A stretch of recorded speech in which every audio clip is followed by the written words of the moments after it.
Eva Minoura is a practitioner. She's an architect, and she wrote her doctoral thesis here at the KTH. And you work at Spacescape. That's right. So there is then a connection with theory that goes into planning and architecture practice. Is there anything more you would like to say about yourself? No, I can say sort of anecdotally while my presentation appears that I feel like I've been following in Jacob's footsteps a little bit, because I grew up or spent half of my childhood in Pennsylvania, in a town near Scranton, Pennsylvania, actually. And then I lived for 4 years in New York, including in the East Village, Harlem for a time, Williamsburg, in many of the places that I actually lived very near one of these renewal projects that she protested against in the East Village, or the Lower East Side, rather. I'm not sure what's happening here, because it worked earlier, but try again. There it is, yeah.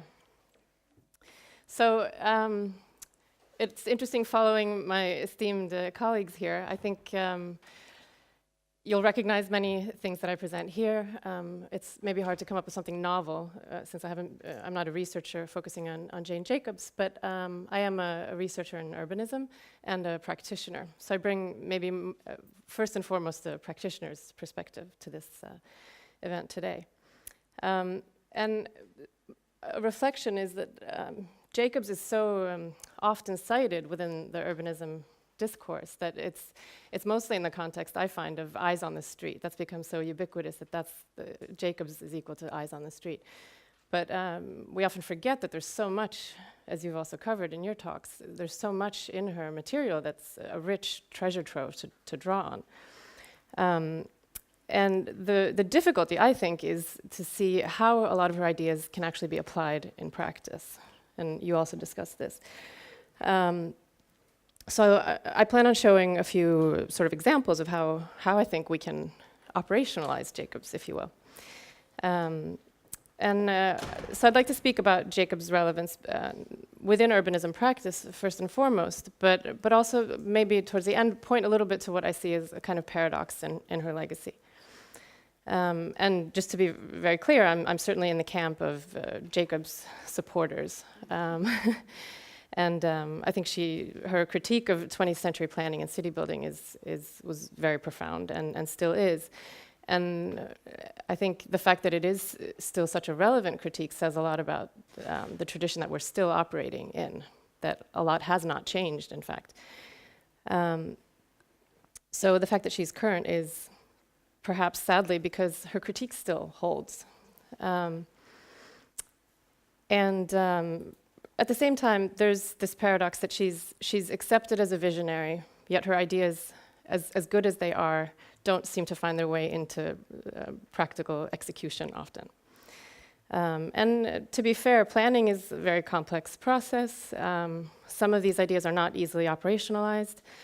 And there's many stages from design to completion, many people involved.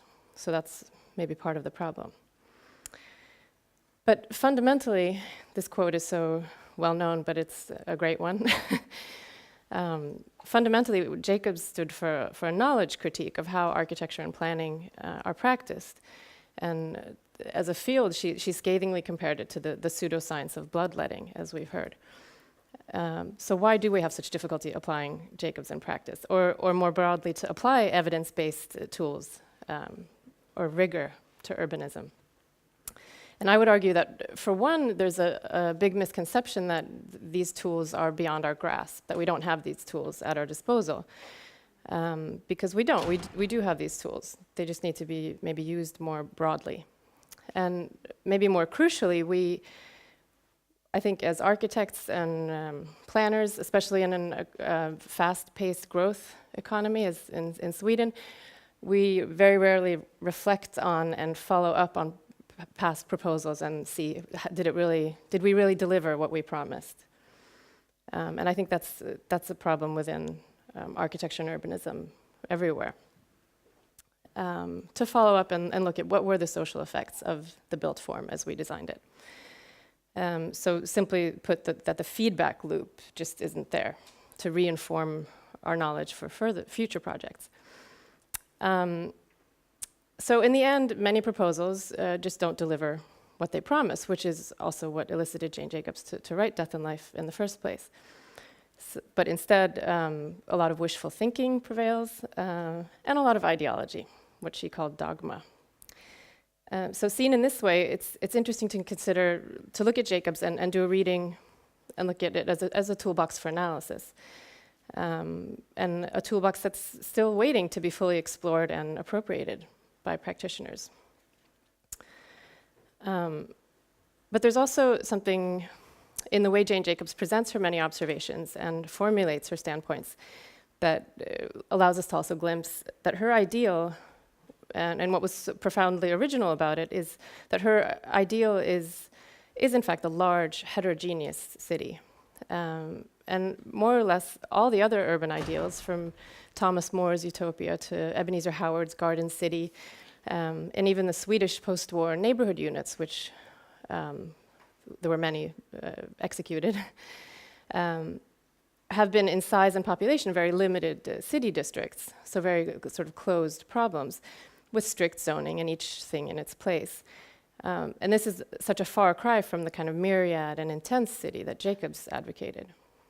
So it's interesting to note then that her critique of planning ideals was not only directed at what was relevant to her time, which was this kind of modernistic, large-scale planning with open space and zoning regulations, but her critique is directed equally at the kind of small-scale, picturesque garden cities, as well as, of course, the large-scale Corbusian proposals, or as here, Chicago's, Daniel Burnham's Chicago plan. So Jane Jacobs' critique is then, you could say, aimed less at the ideals themselves and more at the fact that we as planners and urbanists are never able to realize them. And my colleague Lars Marcus here at KTH put it this way, that her critique is not so much an ideological critique, but a knowledge critique. And that's why it smarts so for the establishment. She sort of, you could say, points out the elephant in the room, that why have people professionally concerned with cities not identified the kind of problem that they had? And you both had that quote, I saw. She asks. So in doing this, Jacobs advances the notion that cities are problems in organized complexity, as we heard in the previous talk. And complexity theory then, which I don't need to mention since we just had a talk about it, but the idea that a few simple rules can be understood. That was something I drew out of your talk. Because she's been proven very right about this, that complexity, it is a systems of organized complexity that the scientific frontier today in urbanism, 50 years later, still frames the problem of cities. And this is something that she intuited through walking and experiencing, observing street life in New York, especially in Greenwich Village, but also in other cities. And she was so early in recognizing the notion of complexity theory as being relevant to the way cities function. As a practitioner then, the title of my talk was Wealth of Cities, so I thought I'd translate wealth into urbanist terms. But this is, of course, based on Jacobs' 4 sort of tenets. I've added parks because she writes of parks in other places. But so despite being labeled by some critics as an amateur, having no formal training in urbanism, she pretty incredibly managed to hit upon some of the key components of urbanity, even as we understand urbanity today: density, connectivity, and diversity. I've operationalized these into density, connectivity, and I think diversity speaks to both mixed use and diversity as she thought of it. And if there is, in fact, a wealth in cities from an urbanism perspective, I think it lies precisely in the social interactions that this triad produces. So you could say that distributing these structuring elements, including parks and public space, is sort of at the heart of the urban design question. But more pressingly, as we densify, and now that we do actually have the tools to analyze them, readily available, how do we apply them, these principles? So my idea here is to, since these three forms of analysis are so fundamental to how we work at Spacescape, where I work now, and also to understanding how urban neighborhoods function or predicting how an urban proposal will perform, I'd like to reflect a little bit on each of them in terms of their applicability today. Because if street life is the ballet, as Jacobs mused, then I argue that density, connectivity, and diversity, drawing on Jacobs, are the music to which the choreography relates. So first out is density,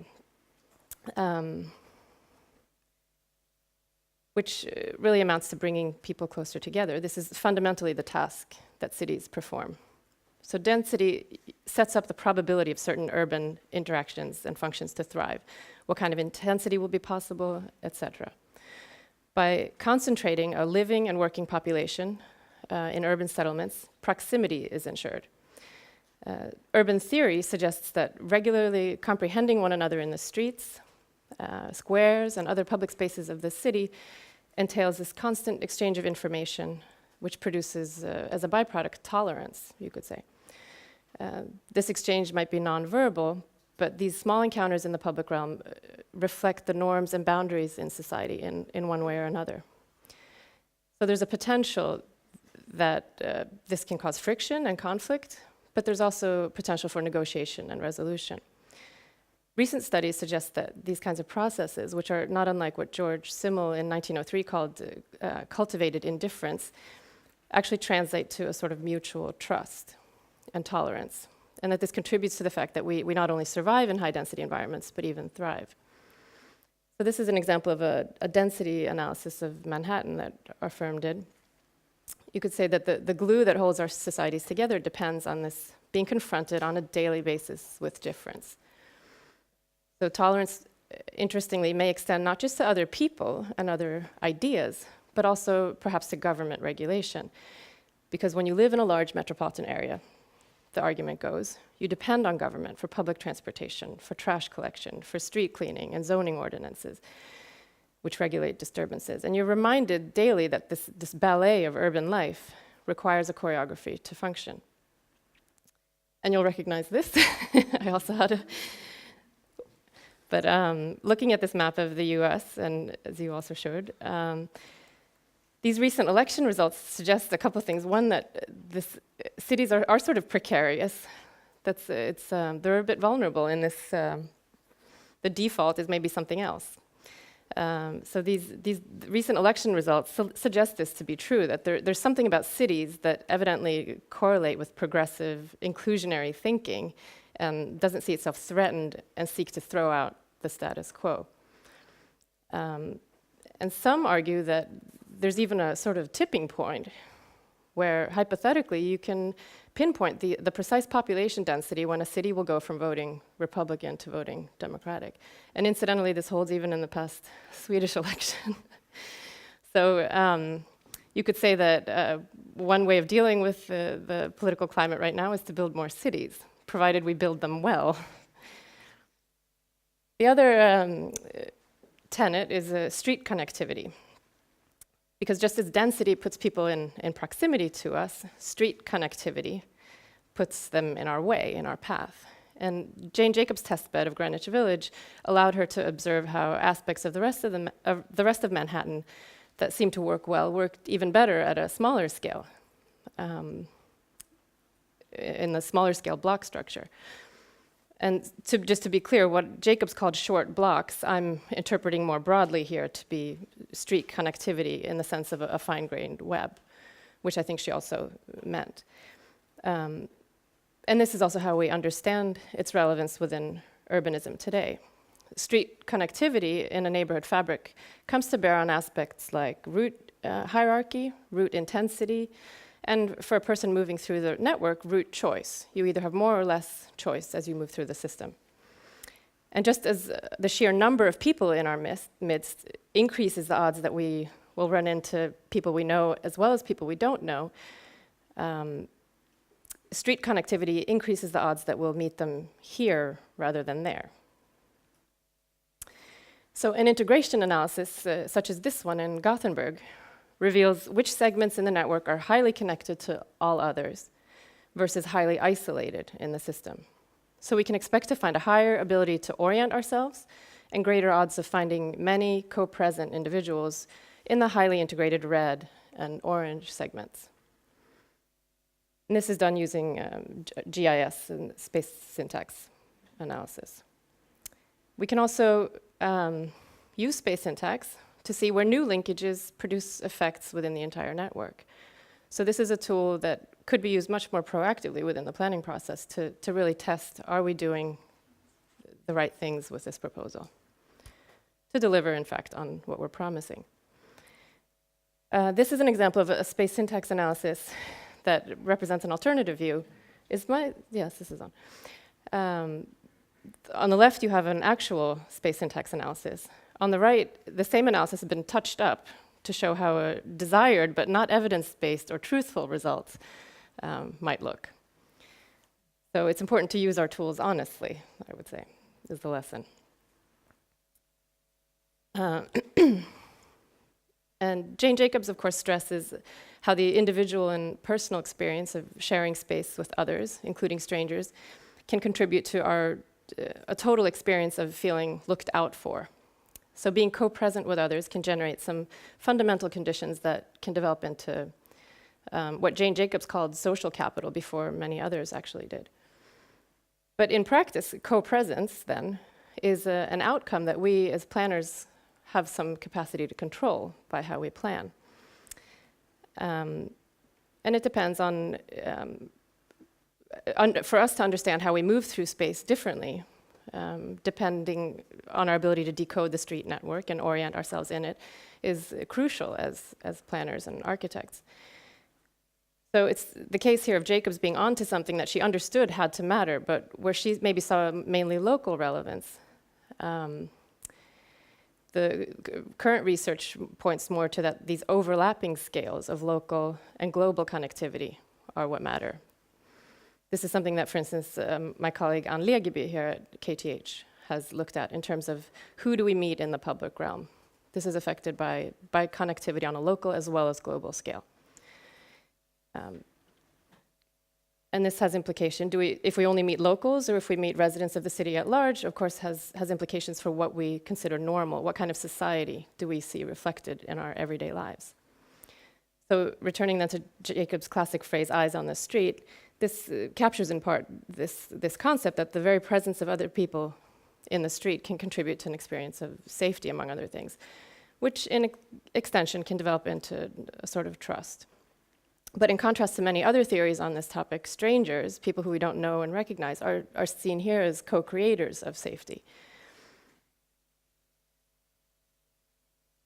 So this may have been a novel idea at the time, but even today there's resistance in planning to that a point of departure is often instead this well-defined neighborhood containing people that, as far as possible, are similar to one another, which is in an extreme form, is the gated community. Having recently spent, this is actually how this gated community in Florida is marketed on its website.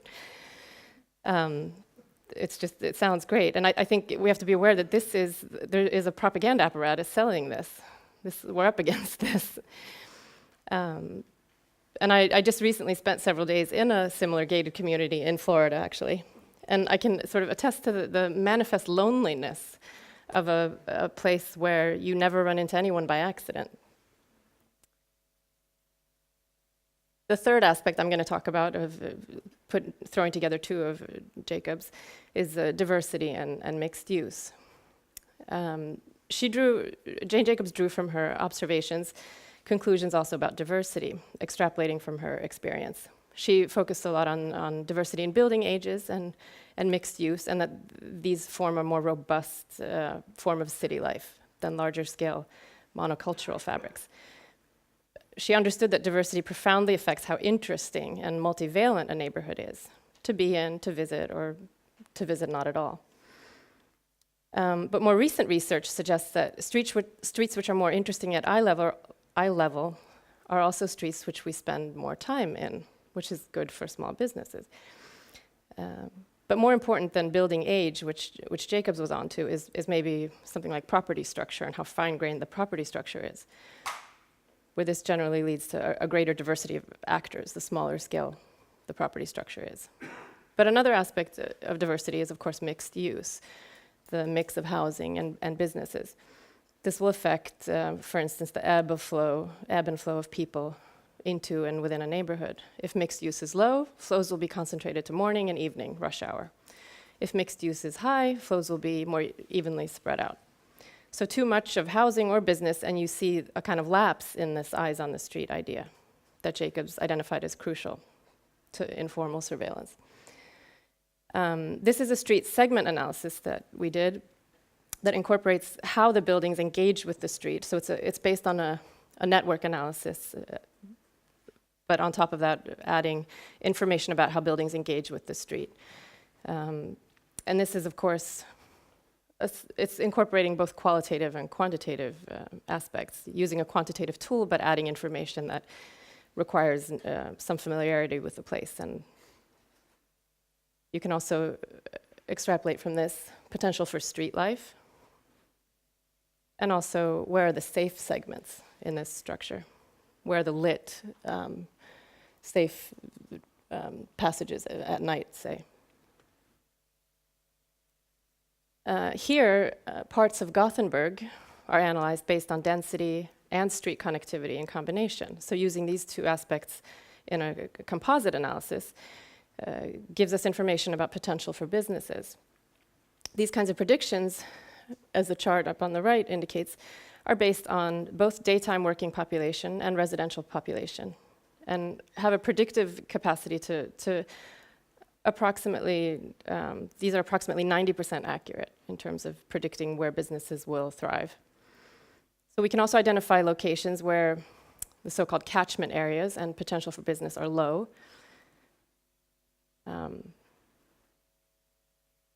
Sorry, did it go? Yeah. And relating specifically to economic diversity, it's the same thing here, that a combination of local and global networks are important for small businesses. And this is showing, this is before and this is after, showing the potential that's unlocked just by adding more connectivity. Suddenly, many more people are, the so-called accessible density increases greatly. So it's not just density in a static sense, but it's accessible density through the street network. You could say that the mixed use potential increases here when the population density and connectivity increase together. So in several ways, Jane Jacobs has been right when it comes to how cities produce wealth in these terms, if we understand wealth as quality of life for people living in cities. But what did she miss then? Well, critics have faulted her for overlooking the role of infrastructure. I'm going to be on a timer here that's like subways of New York.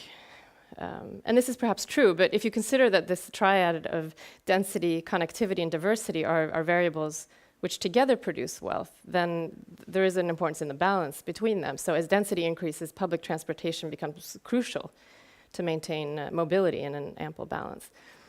And in extremely dense cities, such as Tokyo, the subway has its own choreography, which tells you where to line up for your particular train's doors. And this is a kind of order that, to most Tokyo commuters, they're happy to conform to this in order to optimize movement through the system. But it's also, you could say, a sort of trust and tolerance practiced on a daily basis. So certainly in the spirit of Jane Jacobs. But a more relevant critique is, which has also been touched on already today, is that in some ways Jane Jacobs foregrounded the local to the detriment of a larger scale effect. But she was very much a product of her time and confronted with the sort of absolutism of top-down planning, like Robert Moses. And she learned, perhaps rightly, to distrust planning in favor of more grassroots, locally anchored resident activists. But this has led to Jacobs being remembered also as a sort of, not just as a successful leader of protest against insensitive planning, but also as an important figure in the sort of NIMBYism I wouldn't say it's an organized thing, but NIMBYism attitude, NIMBY attitude. And in Sweden, unfortunately, NIMBYism has a profound impact on the planning process. This headline says, the network against this huge development proposal. We will appeal everything in this project. So this NIMBYism, in this case, tends to sort of foreground the needs of current residents before the needs of future residents, including our children. But these citizen activist groups that vow to appeal every planning proposal in this project forget maybe or ignore that Stockholm has a massive housing shortage. And in such a climate, I think too little credence is given both to the fact that the professional expertise matters in this. Everything is proceeded according to a democratic process that has cost taxpayer money.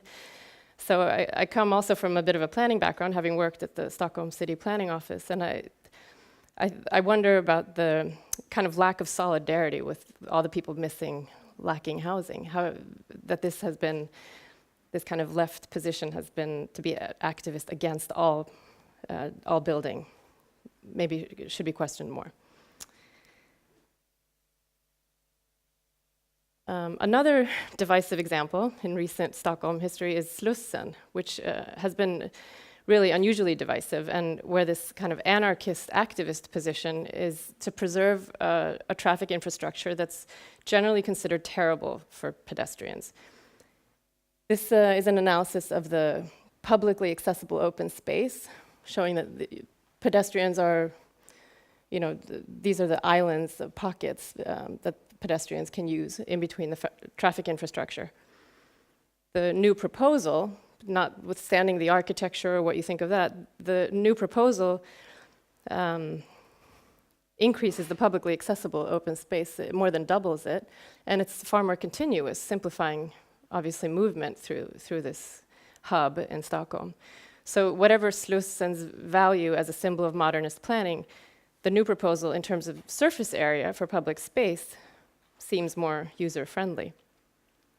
And in terms of street connectivity, this is the before picture, is likely to bring the two islands, Södermalm and Gamla stan, mentally closer together by increasing pedestrian flows like this. But even confronted with these analyses, there are simply believers and non-believers, so dogma prevails. But returning to the knowledge critique with Jane Jacobs-Levitt at Architects and Planners, this question has made surprisingly little progress within the practices of urban planning and design since her days. And rather than addressing the critical issues of complexity and systems thinking that she demonstrated a profound understanding of, some followers prefer to copy the sort of quaint, small-scale character of Greenwich Village, or as here, the medieval European city recreated in Jakriborg in Sweden, in the belief that it's in the ambiance that the solution lies. And it would be more in the spirit of Jane Jacobs to transform the profession from within by demanding more knowledge-based analysis and designs which may actually deliver the street life and intensity. That's the street life there. The proposal promises. As architects, we need to sort of get over this distrust of certain analytical evidence that still prevails in both the teaching and practice of these fields. Well, I do have one about, because this was so wonderful to see all those examples that connects to your research environment and what you can do. And I wonder actually, but I think it could be interesting for people to hear also, not the least our guests, about this research environment, because it's, you mentioned this to understand Jacobs as a knowledge critique, which is so fundamental to understand what she is about. That she asks what cities and their spatial organizations, what they do, their behavior, their agency, and this is so. This can be so useful. It can go right into theory and theory building. Yeah. And so this has been very important at the KTH, and together with some other pieces of theory, one of which is Bill Hillier, of course, but maybe some other elements too, I don't know. But anyhow, this had a profound impact on architectural research here a couple of decades ago, and changed things about architectural research here. Can you just say something about that and how unique it is, or do you have like siblings around the world in that approach? I think definitely around the world more than in Sweden, perhaps. But I think there's practice, or we're operating in a climate where the firm that I work for, Spacescape, is a spin-off of this research group at KTH. So there's very much... Which took off around the year 2000 or around 2000. Late 90s, yeah, something like that. I think we just had our 10-year anniversary. And I've only been with the firm for about a year, but obviously affiliated with the Lars Marcus and Alexander Ståhle before that.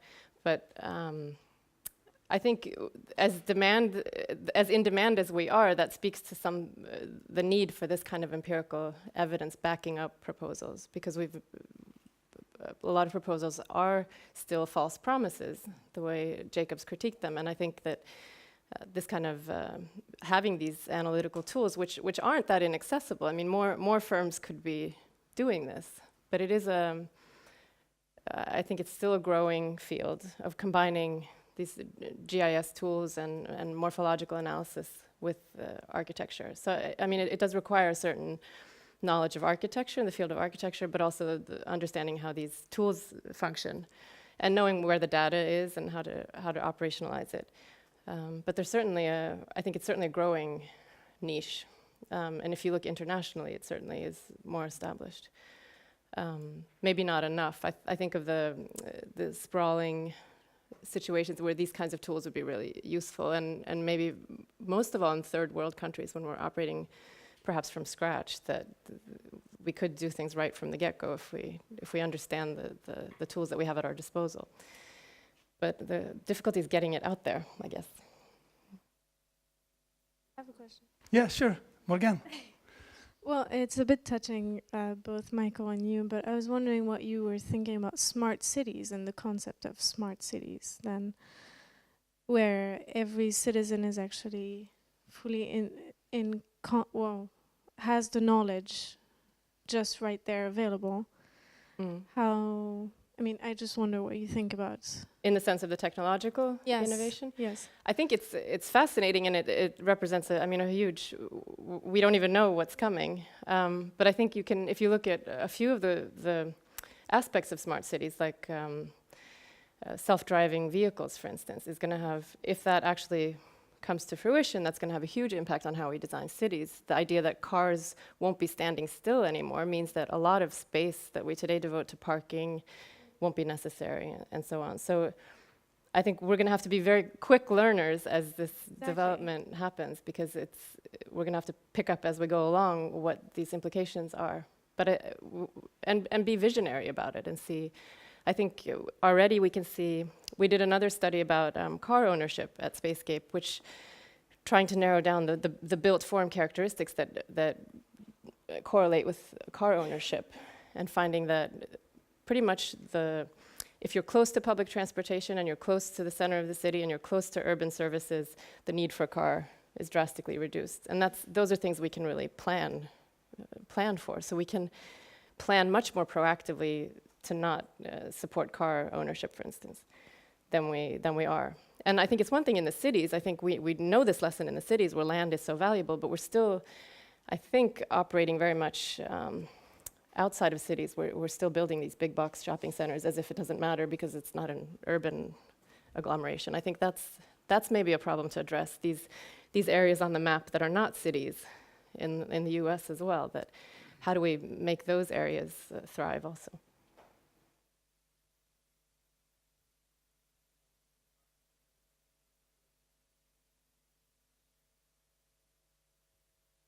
Hello. Everybody knows about Jane Jacobs, about her writings on about ballet of the street and all that, and that she was, of course, critical to new projects with houses and parking lots and like that. And I know that you work a lot with the public and private spaces. And still today in Stockholm, when new blocks are built, they're very often built with a small space opening outside. So they are not really private, they are like semi-public and like that. Is there any lesson to learn from Jacob's writing, maybe you all know about it, how to tell about the benefits of the closed blocks? I think one is, from a Scandinavian perspective, we don't have pretty much anywhere in Scandinavia enough street life that we can afford to spread it too thin. So I think one aspect of that is when we create these through passages. In Sweden, it's quite common to have these closed perimeter blocks, but then you open it up to have a pathway in between, which my research addressed, but from a territorial perspective. But I think even apart from the territorial issues with that, the fact that we're spreading the potential for street life and intensity, I think Jacobs would have advocated that that belongs in the street. Those small businesses need that intensity. We shouldn't waste it and put it in a situation that maybe compromises the courtyards for residents. Much better to have that on the street where it can be part of vitalizing those areas. Thank you. Thank you. I want to ask, as a practitioner, how you see the practice is capable to do the city that Michael at the end addressed, and the city that has been discussed in the new urban agenda, with lots of informalities and ambiguities, and that are expected for the professionals or practitioners to do that. How far you see the practice to reach that point, and what are the barriers for that? Yeah, I'm a bit hesitant to say, since I haven't seen the ambiguity I'd like to talk with you about, because that's exactly what my research addresses, that ambiguity is not necessarily a good thing. I think open-endedness is one thing, but ambiguity can also be a barrier in itself. These specifically ambiguous spaces that are neither public nor private, for instance, can just become barriers that nobody feels invited to use. So I'm not sure if that answers your questions, but I think there's some challenges there. I think those of us actually designing need to be maybe involved in that process. It's not just theory, it's how we practically apply those theories into actual planning proposals. Yeah, because you often see good ideas in text that aren't translated to bad urban design. So it's, yeah.